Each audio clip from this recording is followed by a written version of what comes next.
It is time for Sporting a Cause with Willie Hallihan here on Robin Hood Radio. Well, Willie, it looks like we've got some spring weather set up for the next week or so, and slowly but surely, Connecticut, New York, and Massachusetts are inching their way sooner or later towards normality. Yes, they are, Marshall, and it's reflected in some of the events I've been hearing about. We have both ongoing and upcoming events. Ongoing category. Next Sunday will be the last of the ham shoots for the year. It wraps up just the week before Easter. Easter's in 2 weeks, Marshall. Can you believe it? And the ham shoots support the Northwest Connecticut Rod and Gun Club. Next fall, they'll start with the turkey shoots, and they'll run up through Thanksgiving. The Penguin Plunge. This is a big event. It's traditionally held at Highland Lake in Winsted. It's virtual this year. Instead of jumping into Highland Lake, you can do something involving cold water on your own and post the pictures on Facebook. And this virtual version runs through the end of April and supports the Connecticut Special Olympics. The Brody Park raffle continues. The prize, one prize. It's a Cub Cadet Challenger MX utility vehicle. It's a very expensive prize. They're only selling 550 tickets at $50 each, and the proceeds support the Brody Park programs. Now, the reason I'm promoting a raffle, it's not exactly a sports-related event, but it replaces the Run Around the Lake fundraiser that Brody Park usually does, but was canceled last year because of the pandemic. And as we've seen in several local charities, they've done raffles and other things as an alternative fundraiser when they've had their in-person events canceled. One event that's coming up that is in person, and it heartens me, is the Berkshire South Community Center will be holding their annual swim-a-thon to raise money for their adaptive needs program. There are some restrictions, but it's great to see that they're holding their event in person, and that's going to, I think, this spring, as you said at the beginning of the show, that we're going to be seeing more and more of that. And that swim-a-thon will be on April 10th and 11th up in Great Barrington. Excuse me. The Ride to End Alzheimer's, that's a bicycling event, is coming up April 18th. And that's the first of three major events that the Alzheimer's Association organizes, the others being the Longest Day, which is on June 20th, and the Walk to End Alzheimer's. That's probably the biggest of the three. That comes in the fall in October. I'll talk about more of those in the future. And SWASA pretty much ended its season yesterday, Marshall. The junior jumpers held their last practice. The snow conditions have degraded, as you can well imagine, and they held a little competition to celebrate. And it's been a great year for them, for the junior jumpers. We had an average of 25 jumpers at every practice, which is incredible. And as I wrote in Facebook, I don't know if it was in spite of the pandemic or because of it. Winter sports programs like hockey and basketball didn't happen this year.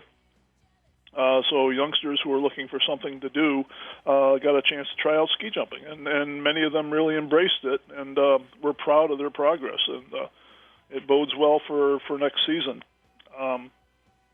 In a related story, Seth Gardner has been a junior jumper for SWASA for years, and he just competed in the Junior Nationals in Steamboat Springs. And Seth was the first junior jumper to go off our big 70-meter hill in years, many years. I can't remember who the last one was who went through our progression of hills to make it to the big hill. He made the junior national team 4 times and has competed in the junior nationals 3 times. Last year, because of the pandemic, they didn't hold him. So at SWASA, we're very, very proud of Seth for his accomplishments, and he's certainly going to serve as a role model for some of our younger kids to aspire to. And finally, Marshall, for the week, and speaking of the Junior Nationals, SWASA will be hosting the Junior Nationals in Salisbury next year. We get them every 5 years as they rotate among the 5 divisions. And as always, it'll be a 5-day event.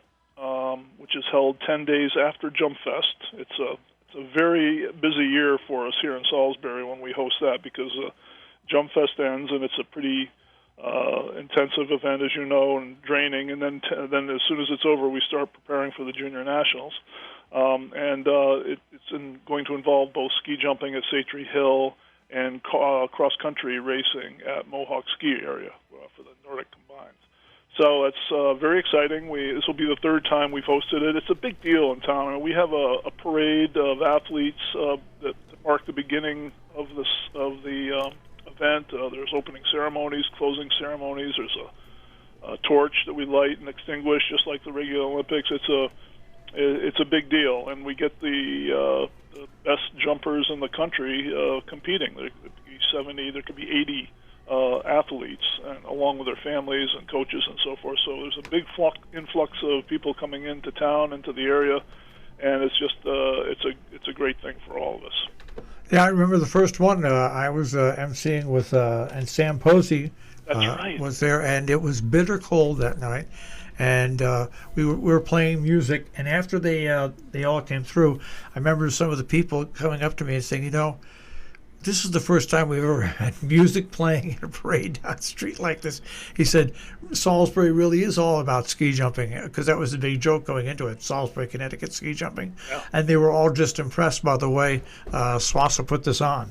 Yeah, we put our all into it, and there were officials who've been doing, they had witnessed 25 junior nationals before, said it was the best one they'd ever seen. We'd never done one before. This is the first year we did it, and didn't quite know what to do, so we put our everything into it, and people really enjoyed it. They embraced it. So we're looking forward to doing it again. It'll be right near the end of February, third week of February, and I'll certainly be talking about it a lot starting next year.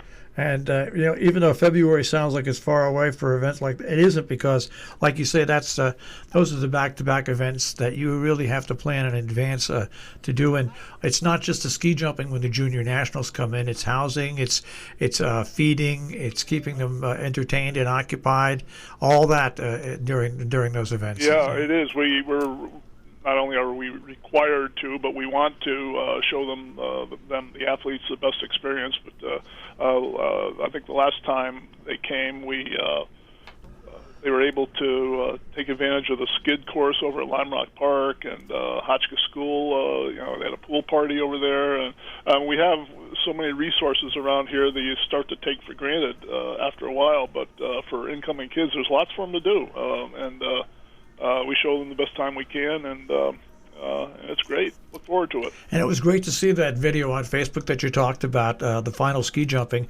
Now, is the ramp that they were coming down, did that have snow on it, or did that have that surface that they can just come down even if it's 80 degrees out? It's an all-weather. It's a pair of aluminum tracks that we installed this year. We rebuilt the 20-meter in-run. So we replaced all the woodwork on it, and then we put the metal tracks on it. So that's all weather. We use it for the first time this year.